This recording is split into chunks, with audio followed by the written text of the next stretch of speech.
안녕하세요. 사사이 사람 사는 이야기 오늘의 사연입니다. 안녕하세요. 파주에 살고 있는 50대 초반의 윤정세라고 합니다. 출산율이 낮은 요즘엔 아이 셋 낳으면 대가족이라고 하는데 전 저보다 3살 많은 누나와 아래로는 동생들이 있는 오남매 장남으로 태어났습니다. 저희 부모님께서는 제가 어렸을 때부터 저수지 근처에서 닭 백숙 식당을 운영하고 계셨습니다. 낚시를 좋아하셨던 아버님께서는 낚시 가실 때마다 장남인 저를 유독 많이 챙겨 데리고 다녀주셨습니다. 그래서 저는 아버지와 낚시터에서의 추억이 참 많았습니다. 아버지는 초등학생이던 저를 데리고 종종 낚시를 다니곤 하셨습니다. 한창 뛰어놀고 싶은 나이였던 저는 하루 종일 저수지에 앉아 고요하기만 한 물 위를 떠가는 찌를 바라보고 있자니 심심하기도 했지만 이따금씩 아버지가 낚시하는 방법을 알려주셨고 어느 날 눈먼 물고기가 제가 던진 낚싯대에 잡혀주었을 때 경험했던 첫 손맛이란 어렸던 저에게도 평생 잊지 못할 만큼 가슴 뛰는 순간으로 기억되었습니다. 비록 손바닥만한 작은 물고기였지만 아버지는 뛸 듯이 기뻐하는 저의 뒤로 오셔서 물고기를 들고 팔을 쭉 앞으로 뻗어 포즈를 취했고 낚시터 사장님은 멋들어진 카메라로 그 순간을 사진으로 찍어주셨습니다. 얼마 후 다시 찾은 그 낚시터 벽에 붙여놓은 인화된 사진에는 제가 마치 대어를 낚은 것처럼 저를 추켜 세워주셨습니다. 저는 그 사진을 들고 자랑하러 의기양양 동네를 뛰어다니며 친구들에게 사진을 보여주었던 어릴 적 모습이 생각이 납니다. 어느 날은 노을이 비친 반짝이던 저수지에서 낚시를 하던 아버지의 뒷모습이 멋있어 보였습니다. 그리고 자주 아버지가 그곳에서 끓여주시던 라면 맛은 아직까지도 잊을 수가 없습니다. 그러던 어느 날 제가 중학교를 진학하면서 지병이 있으셨던 아버지께서 갑작스런 병환으로 돌아가시게 되었습니다. 그 당시 저에게는 아버지의 빈자리가 충격으로 다가왔고 어린 시절 아버지와의 추억 때문인지 낚시터가 저에게는 아버지를 그리며 힘든 일도 이겨낼 수 있게 마음의 위로가 되어주는 유일한 곳이 되었습니다. 그렇게 아버지가 돌아가시고 엄마와 누나는 아버지의 빈자리를 대신해 열심히 일을 하며 저와 동생들과 집안을 꾸려나갔습니다. 다행히 아버지께서 낚시하시는 분들과 친하게 지내시면서 단골도 많이 만들어 두셨고 엄마의 음식 솜씨가 좋다고 소문이 나서 엄마는 식당을 하면서 우리들 뒷바라지를 다 하셨습니다. 집안의 경제적으로 보탬이 되고자 했던 3살 위 누나는 고등학교를 졸업하고 바로 취업을 했고 저 역시 장남으로서 아버지의 빈자리를 대신해 누나처럼 바로 취업을 하려고 했으나 누나는 저에게 대학을 가라고 했습니다. 정세야, 누나는 대학을 못 간 걸 후회하지 않아. 하지만 너마저 대학을 안 가면 누나는 더욱 가슴 아플 것 같아. 지금은 엄마랑 누나랑 잘 이끌어갈 수 있어. 너 밑으로도 동생들 보란듯이 장남인 너가 좋은 대학에 진학해서 나중에 잘 되어서 집안을 일으켜달라고 누나가 투자하는 거니까 넌 꼭 대학 가야 해. 무슨 말인지 알지? 하고 환하게 웃으며 제 손에 쥐어주던 돈봉투가 남들에게는 별거 아닌 그 흔한 립스틱 하나 안 사고 모아준 돈이라고 생각하니 저는 명확한 목표가 생기고 공부를 하고자 하는 의지가 마구 샘솟았습니다. 공부는 머리 좋은 녀석이 하는 게 아니라 엉덩이가 무거운 녀석이 하는 거다. 끈질기고 집요하게 공부한 녀석이 결국 이긴다. 라고 저는 이를 악물고 아침부터 밤까지 집요하게 저를 채찍질했습니다. 그리고 저는 마침내 목표로 했던 서울에 있는 명문대학으로 진학할 수 있었습니다. 저의 합격 소식을 알린 그날은 아버지가 돌아가신 날 이후로 엄마와 누나가 처음으로 가장 밝게 웃는 모습을 볼 수 있었던 날이었던 것 같습니다. 하지만 저는 대학을 진학 후 장남이라는 책임감과 누나에게 미안한 마음까지 더해져 대학 생활을 즐길 겨를도 없이 아르바이트를 몇 개씩 해가며 치열한 경쟁 속에서 장학금을 받기 위해 매일 밤 잠을 설쳐야 하는 나날을 보냈습니다. 어떻게든 엄마에게 부담을 드리고 싶지 않았기에 집안 사정을 봐가면서 다음 학기 등록금이 걱정될 때에 맞춰서 군대도 다녀왔습니다.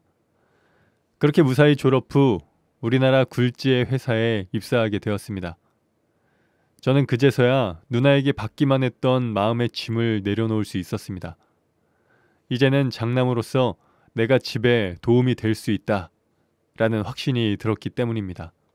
그리고 그 당시 누나에겐 3년간 사귀는 사람이 있었는데 마침 결혼 이야기가 오갔지만 집안 사정 때문에 망설이는 듯 보였습니다.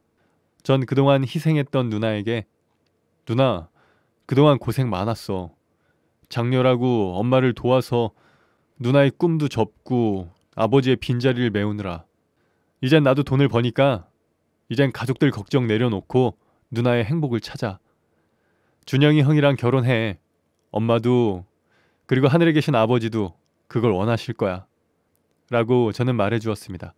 누나는 울면서 엄마와 저를 꼭 안아주었고 그해 가을 누나는 결혼을 해 집에서 그리 멀지 않은 곳에 신혼집을 차렸습니다. 그리고 저는 다시금 가장으로 돌아와 집안을 돌보는 생활이 시작되었습니다. 어느새 20살이 된 셋째 남동생 정욱이는 어려서부터 공부하는 적성이 맞지 않았고 중학교에 이어서 고등학교에서도 반에서 하위권이었기에 스스로 대학을 가지 않겠다고 선언했습니다. 그리고는 바로 취직을 했지만 돈을 버는 만큼 친구들과 어울리며 노는 걸 좋아했기에 돈을 모으진 못했습니다. 그리고는 만나던 여자와 동거를 시작했죠. 그래도 동생 하나 건너뛰니 남은 두 동생들 뒷바라지 하는데 숨통이 트이더군요. 셋째의 기권으로 인해 다행히 넷째 여동생 수진이와 막내 정우까지 무사히 원하는 대학에 보낼 수 있었습니다. 제가 30살이 되어서야 막내까지 대학을 보내고 나니 아직 졸업은 못했지만 그래도 큰일을 해낸 것 같았습니다. 엄마와 누나는 어느새 아버지의 역할을 해내고 있는 저를 대견해 하셨습니다. 저 역시 뿌듯했죠. 이제 대학에 들어간 막내 남동생은 경기도에 있는 대학이어서 저와 함께 서울에서 자취를 하기로 하고 막내와 함께 살 집을 구해 이사를 했습니다. 엄마는 조금 서운해 하셨지만 그동안 제가 파주까지 출퇴근하는 시간이 너무 오래 걸려서 저도 회사 근처에 집을 구할 생각을 하고 있던 터라 이왕이면 막내를 데리고 있는 게 낫다고 생각했습니다. 하지만 갓 대학에 들어간 막내는 답답했던 시골을 벗어나 서울로 그리고 대학생이라는 신분의 자유를 누리느라 신이 났는지 집에 잘 들어오지 않았습니다. 한편으로는 이해를 하면서도 나는 그러지 못했는데 이 녀석은 걱정거리도 없고 돈의 소중함도 모르고 그저 엄마가 형들이 누나들이 챙겨주는 게 당연하다고 생각하며 하루하루 생각 없는 대학 생활을 하는 모습이 저에겐 못마땅해 보이더군요. 아침에 출근할 땐 자고 있고 퇴근하고 집에 오면 놀러 나가서 자주 얼굴 볼 새가 없어 주말에 만나면 타이르기도 하고 때로는 잔소리도 해봤지만 평생을 막내로 걱정 없이 살아온 이 녀석은 그리 쉽게 변하지 않더라고요. 그래서 저는 빨리 군대나 보내야 정신 차리겠구나 싶었습니다. 대학에 들어가 한 학기를 신나게 놀고 난 뒤 막내도 염치는 남았는지 스스로 군대에 자원 입대를 했습니다. 아직 넷째도 대학생이어서 막내가 군대 간 동안 넷째 뒷바라지를 해주자. 그리고 넷째가 졸업하면 돌아온 막내를 챙겨주면 된다 생각했습니다. 그렇게 저의 20대는 바쁘게 지나갔습니다. 직장에서도 눈빛이 통했던 여직원도 있었고 30살이 되었을 무렵 누군가는 저에게 결혼 이야기를 꺼내기도 했었지만 아직 결혼한 누나도 매형과 맞벌이를 하면서 어머니한테 용돈을 보내드리며 힘들게 살고 있었고 대학 재학 중인 넷째 학비도 보태줘야 했기에 가장으로서 만만치 않은 고된 삶의 연속이었습니다. 어머님께서도 여전히 일을 하시기는 했지만 식당도 예전만큼 잘 되지 않았기 때문에 예전에 가족을 위해 희생했던 누나를 생각하면서 정말이지 저도 스스로 하고 싶은 거의 모든 것을 참고 악착같이 동생들을 위해 일을 했습니다. 군대에 있는 막내까지 제대하고 복학시켜서 졸업시키기 전까지는 아직 나에게 쓰는 돈은 사치라고 생각했습니다. 가족들이 오롯이 저의 어깨에 달려있다는 생각이 들었어요. 저뿐만 아니라 어머니도 그때서야 할 일을 다 했다고 생각할 수 있을 거라고 또한 믿고 계시는 것 같았습니다. 그 생각에 저는 더 몸이 부서져라 일을 하면서도 하루빨리 그때가 되어 엄마도 좀 쉬게 해드리고 나도 연애도 하고 나중에는 좋은 사람과 결혼해 보란듯이 잘 살리라 다짐했습니다. 퇴근 이후로는 운동이라고 생각하면서 대리운전 일까지 하면서 대학 때처럼 잠도 줄여가며 힘들 때면 아버지와 낚시터의 추억을 떠올리며 사진을 보았습니다. 그런 힘겨운 나날을 버텨내면서 하루하루 지내던 어느 날 어머니에게 다급하게 연락이 왔습니다. 셋째 정욱이가 일하다가 다쳐서 병원에 실려갔다고요. 전화를 끊자마자 조퇴를 하고 서둘러 병원으로 달려갔습니다. 수술 담당 응급의사가 동생이 아파트 공사 현장에서 낙상사고로 크게 다쳐서 수술을 했지만 파쇄골절로 인해 절단된 한쪽 다리와 나머지 한쪽도 괴사 위험이 있어서 폐혈증이 염려되니 절단해야 될지 모른다고 현재 출혈이 심해 일단은 지켜보자는 말만 남기고 급히 자리를 떠나버렸습니다. 누구? 내 동생이? 절단이라니. 다리가 어떻게 된다고요? 저는 제 귀를 의심했고 청천벽력 같은 소리에 어머님은 그 자리에서 혼절하셨고 눈앞이 캄캄했습니다. 악몽의 시작이었습니다.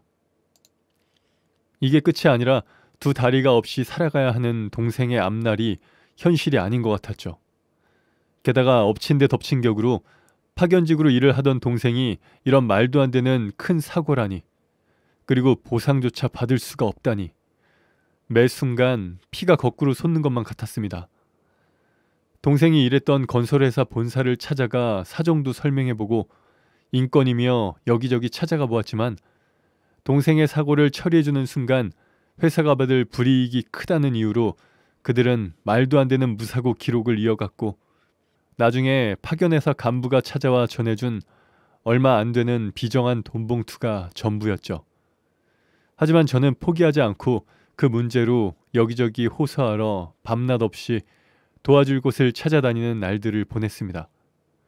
회사에서도 반쯤 정신 나간 상태로 일하다가 상사에게 지적을 당하기도 하고 중요한 회의 자료를 잘못 만들어서 팀을 곤란하게 만들기도 했습니다. 평소 활발하고 자신감에 넘쳐났던 자존심이 세던 정욱이는 점점 말이 없어져 갔고 문병 온 친구들에게 화병을 던지는 등 성격도 날로 괴팍해져 갔습니다. 친구들이면 죽고 못 살던 아이가 예전 친구들과 놀러 다니기를 좋아하고 밝았던 모습들은 찾아볼 수 없이 변해만 갔다는 걸 뒤늦은 후에서야 알게 되었고 너무 늦어버렸습니다. 정욱이가 세상을 등지게 될 거라고 상상도 못했으니까요. 전 왜 아무것도 몰랐을까요? 그리고 상상도 못한 일들이 일어났습니다. 근무 중 전화를 받고 달려간 병원 장례식장. 그곳엔 설상가상으로 검은색 한복을 입고 하얀색 리본을 머리에 꽂은 그녀가 넋이 나간 표정으로 정욱이와 꼭 닮은 아이를 안고 우리 가족들 앞에 서 있었습니다. 저와 제 가족들은 그렇게 그 병원 장례식장에서 정욱이를 보내고 전 거의 몇 달을 반쯤 정신 나간 사람처럼 살고 있었습니다. 직장에 출근도 안 하고 방에 처박혀 있기를 며칠. 과장님으로부터 사정은 이해하는데 더 이상은 막아줄 수가 없다고 연락이 왔고 급기야 저는 다니던 회사를 그만두게 되었습니다.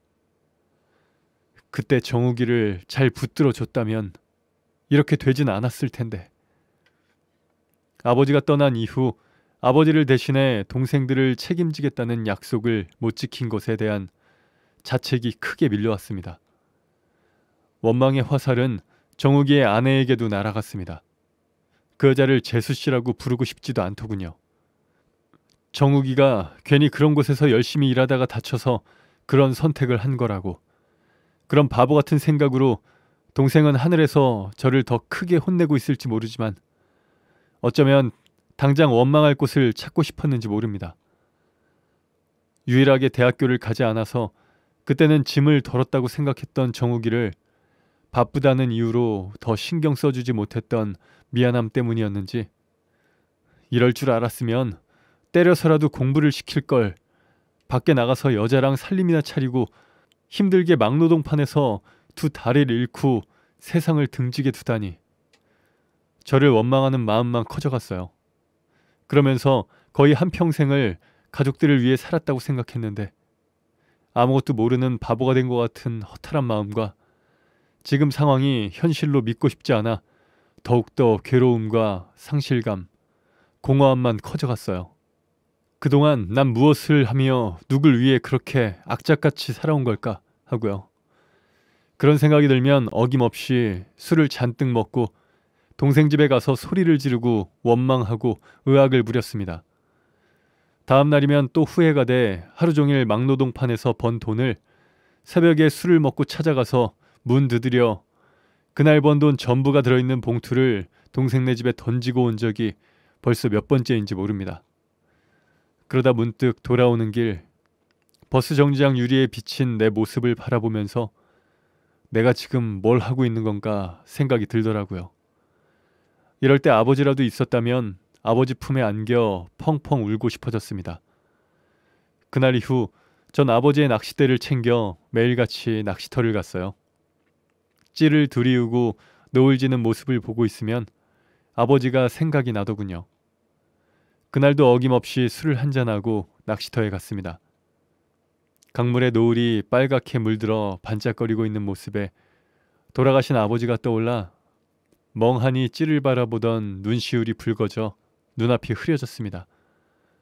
엊그제 동생네를 찾아가 소리를 지른 일, 죽은 동생 얼굴 잘해주지 못한 미안한 마음뿐인데 말이죠. 찰나였어요. 그런 생각이 드는 순간 물 위로 무언가 반짝 빛났습니다. 물고기였겠죠. 하지만 전 그것이 하늘에서 저를 보고 계실 아버지께서 보내는 마음의 응원의 메시지 같이 느껴졌어요. 그동안 힘들었지? 그래도 잘해왔잖니? 하고 말입니다. 그래, 돌아가서 다시 정신 차리고 잘 지내보는 거야. 동생을 꼭 닮은 조카를 빨리 가서 안아주고 싶어졌습니다. 날이 곧 어두워질 것 같아 전 낚싯대를 거두기 위해 준비를 했습니다. 저수지 끝쯤 바위에 낚싯바늘이 걸려 놔주질 않고 있길래 조금만 내려가서 빼야겠다 발을 디뎠습니다. 그리고는 순간 번쩍하고 저는 정신을 잃었습니다. 풍덩.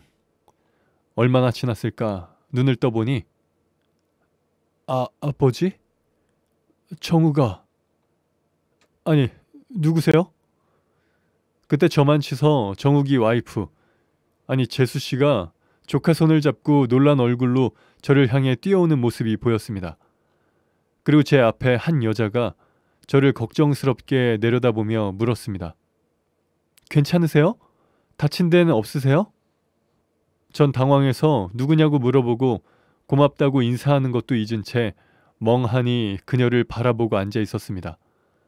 재수씨가 정신을 잃고 쓰러진 저를 바라보던 제 앞에 있던 그녀와 몇 마디 이야기를 주고받더니 저를 부축해 차에 태워 집에 데려다주고 따뜻한 이불을 깔아주었습니다. 재수씨는 마음이 따뜻한 사람인데 그러니까 정욱이도 가정을 지키느라 그렇게 힘든 일까지 했었구나. 나보다 네가 더 어른이다. 왜 우리 동생을 꼬드겨 애까지 낳아서 죽게 하고 그런 못난 생각을 한 제가 부끄러워졌습니다. 그리고 다음날 술이 깨고 찾아간 낚시터에서 어제 이야기를 들을 수 있었습니다. 제가 낚싯대를 건지려다가 발을 헛디뎌 저수지에 빠진 걸 낚시터 주인인 그녀가 보고 낚시터에서 방갈로 청소일을 봐주시는 아저씨와 함께 저를 구해주었다는 얘기, 그리고 제 핸드폰 목록에서 가장 최근이었던 재수씨를 찾아가 소리 지르러 갔던 날 걸었던 그 번호를 보고 그쪽으로 전화를 걸어 이 사실을 알렸고, 전화를 받은 재수씨가 한달음에 달려와 저를 데려다주고 간호하다가 집에 간 사실을요. 순간 저는 왈칵 눈물이 났습니다. 낚시터 사장인 그녀는 당황해 어쩔 줄 몰라 하는 기색이었지만 차분히 제 이야기를 들어주었습니다. 놀랍게도 저를 구해준 은인이라는 생각에서였는지 저는 그녀 앞에서 제 살아온 힘들었던 얘기며 정욱이에게 못난 형이었던 얘기들까지도 술술 나오더라고요. 한참을 제 얘기를 들어주던 그녀는 말없이 제 손을 잡아주었습니다. 항상 마음에 짐을 지고 앞만 보고 살아온 저는 누군가에게 제 고민과 이야기를 꺼낸 적이 없었는데 그날 그녀와 이야기를 하고 돌아와 오랜만에 편안하게 잠을 잘 수 있었습니다. 그 후로도 저는 종종 그 낚시터를 찾았습니다. 처음엔 아버지를 생각하며 찾아갔던 낚시터가 이제는 그녀를 만나기 위해 가는 걸로 바뀌었네요. 그녀는 남편이 하던 낚시터를 남편 사별 후 맡아서 운영해 오고 있었습니다. 그리고 그녀에게는 함께 낚시터를 운영하는 장애가 있는 아들이 한 명 있었습니다. 저만큼이나 그녀도 사연이 있는 인생을 살아왔더라고요. 그 후로 전 그녀를 보기 위해 낚시터 문지방이 닳아 없어질 만큼 찾아갔습니다. 그리고 그녀에 대한 제 마음이 점점 커지는 걸 느낄 수 있었죠. 그러던 어느 날이었습니다. 그날도 어김없이 그녀를 만나고 싶어 낚시터를 찾아갔어요. 매점에 있는 그녀의 아들에게 웬 양아치 같은 놈이 소리를 지르고 있었어요. 잔돈 계산이 틀렸다면서 소리쳤지만 전 그 남자가 착각한 거라고 확신했습니다. 아들은 장애가 있긴 했지만 누구보다 매점 판매를 한치의 실수도 없이 계산해 주었거든요. 평소 같으면 소심한 성격에 그냥 지나쳤을 텐데 이날은 무슨 용기였는지 제 다리가 저절로 그쪽으로 가고 있더라고요. 그 양아치가 아들에게 욕을 한 순간 전 너무 화가 나서 주먹을 쥔 채 양아치에 대고 소리쳤습니다. 그만해. 당신이 지금 뭘 하고 있는 줄 알아? 저 벽에 걸린 사진을 봐봐. 고기를 잡은 아들의 물고기를 일부러 앞으로 쭉 내밀고 있는 아버지의 마음. 고기가 더 커 보이게 해서 아들을 높여 세워주는 그 아버지의 마음이 간직된 곳이야, 이곳은. 그 아들에게 너가 지금 뭔 짓을 하고 있는지 알아? 당장 저 아이에게 사과해. 사과하라고! 저도 제가 무슨 말을 했는지 기억도 나질 않았지만 등 뒤로 그녀가 이 모든 상황을 보고 있는 게 느껴졌습니다. 그리고 그 순간 퍽! 물론 제 눈두덩이에 시퍼렇게 훈장이 생겼지만 그 사건으로 인해 전 아이를 혼자 키우느라 마음고생했을 마음씨고 온 아내 그리고 아들이 생겼습니다. 그렇게 저는 이제 아버지가 되었습니다. 언젠가 아내가 웃으며 얘기하더군요. 그날 양아치를 혼내주려고 용기 내어서 해준 말이 마치 자신에게 말하는 프로포즈로 들렸다고요. 얼마 전 어머니 생신 때 온 가족이 모여 밥을 먹었습니다. 이제는 다들 결혼해서 가정을 꾸리고 행복하게 사는 형제들을 볼 때 그래도 내 지나온 시간들이 헛되지 않았다고 느꼈습니다. 어머니께서도 저에게 수고 많았다고 토닥여 주셨어요. 어머니를 꼭 안아드리면서 건강하시라고 말씀드렸습니다. 전 지금 사랑하는 아내와 큰아들, 막내딸과 함께 행복하게 살고 있습니다. 정말 행복은 가까운 곳에 있었고 마음먹기에 있다는 말, 이제는 믿어요. 그렇지 않았다면 못 보고 지나치는 일들이 세상에는 너무나 많다고 또 한 번 생각하는 요즘입니다. 들을 수 있고 볼 수 있어도 마음을 닫고 있을 때는 아무것도 보지도 듣지도 못했었으니까요. 여러분도 모두 행복하셨으면 좋겠습니다. 지금까지 제 긴 이야기 들어주셔서 감사합니다. 네, 오늘 사연은 여기까지입니다. 따뜻한 이야기가 있는 사람 사는 이야기, 채널 구독과 좋아요, 알람 설정 부탁드립니다. 감사합니다.